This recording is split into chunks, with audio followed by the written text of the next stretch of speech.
नंदी के पेट से निकाली 150 किलो पॉलिथीन, लोहे की स्क्रैप व सिक्के। जी हाँ, बहादुरगढ़ के विवेकानंद नगर में एक नंदी की हालत खराब होने की सूचना पर गोधन सेवा समिति के एम्बुलेंस ने नंदी को सांखोल गो उपचार केंद्र लाया गया। पशु चिकित्सकों की टीम ने देखा कि नंदी के मुंह से लगातार पानी व लार बह रहा है।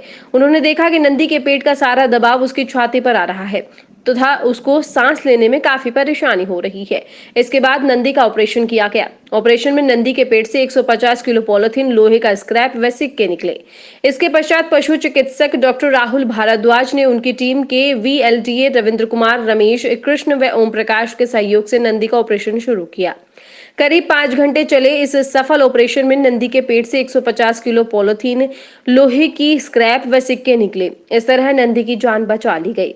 पशु चिकित्सक डॉक्टर राहुल भारद्वाज ने बताया कि अगर इस नंदी को समय पर गोधन सेवा समिति के उपचार केंद्र में नहीं लाया जाता तो कुछ समय पश्चात ही ये नंदी सड़क पर ही दम तोड़ देता।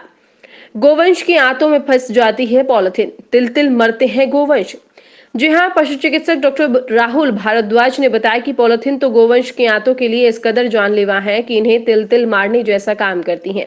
पॉलिथीन गोवंश की आंतों में फंस जाती है, इससे इनका समूचा पाचन तंत्र गड़बड़ा जाता है। इनके द्वारा खाए जाने वाला चारा पच नहीं पाता। शरीर में पॉलिथीन की संख्या बढ़ने के साथ साथ इनका पेट फूलता रहता है, जो अंत में इन गोवंश की असमय मौत का कारण बनता है। अब आपको बताते हैं ये सब कैसे होता है। हमारे द्वारा खाने की चीजों को पॉलिथीन में बांधकर सड़कों पर फेंक दिया जाता है। बेसहारा भूखा गोवंश पॉलिथीन समेत इन खाने की चीजों को खा जाते हैं। इस प्रकार धीरे धीरे इन गोवंश के पेट में ये पॉलिथीन बढ़ती जाती है और अंत में इनकी मौत का कारण बन जाती है। हम भी लोगों से अपील करते हैं कि वे खाने की चीजों को पॉलिथीन में बांधकर ना फेंकें।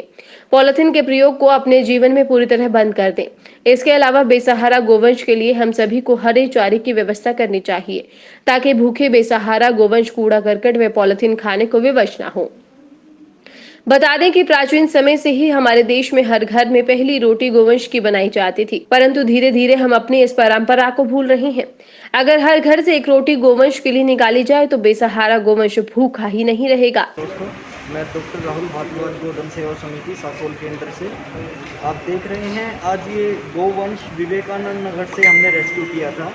जो सेवादार था उन्होंने हमें एक कंप्लेंट लिखवाई थी कि एक नंदी उनकी गली में घूम रहा है और वो सांस नहीं लिया जा रहा। उसके पेट में इतनी गैस बन चुकी है कि सांस नहीं लिया जा रहा और जब वो बैठता है तो उसके मुंह से इतना अजीब प्रकार का गंध मुंह से और नाक से निकलता है।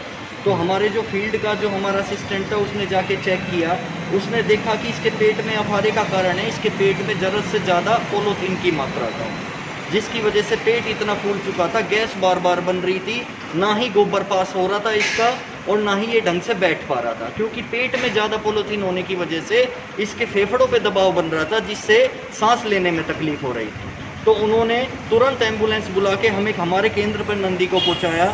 हमारी डॉक्टरों की टीम ने तुरंत फैसला लिया कि ऑपरेशन करके इसके पेट में जितनी भी थैली और गंध हैं, जैसे आप देख सकते हैं इतना सारा हमने इसके पेट से पॉलीथीन, कील, रुपये, लोहे की चीज़ें, कपड़ा, पॉलीथीन, कितनी सारी चीज़ें हमने इसके पेट से निकाली हैं। अब इतना सारा गंध निकलने के बाद इसकी छाती पे जो प्रभाव, पेट का जो इफेक्ट आ रहा था वो कम हुआ है, जिससे सांस लेना इसका नॉर्मल हो पाया है। Bureau report A1 Haryana.